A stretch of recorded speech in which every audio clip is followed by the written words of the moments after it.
Zařídil jsem vám i dobu návštěvy. No výborně. Jen jestli je to zdravé, tolik šlehačky, pane Žukové. Výbuch bomby v historickém centru Vídně. Jednou z obětí se stává ruský obchodník Žukov. Atentátník je zadržen za pomoci speciálního agenta, komisaře Rexe. Stůjte! Rexův pán ale přijde v akci o život. Případu se ujímá sympatický komisař Richard Moser.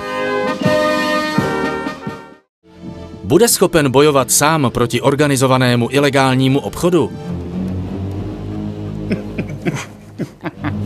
Ode dneška patří nám.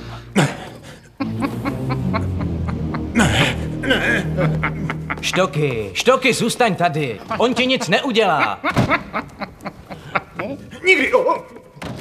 Podívejte se, jak začalo největší filmové přátelství mezi německým ovčákem a člověkem. Komisař Rex.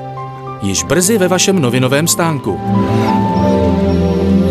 Dobrý, hodnej, no. Chlupáči, co to děláš? No, tak pojď. No tak pojď. Neskákej, nepleť se mě pod nohama. No, pojď. Hodnej. Tak pojď. Dolů, běž pryč, slez. Tady spím já, ty máš obyvák.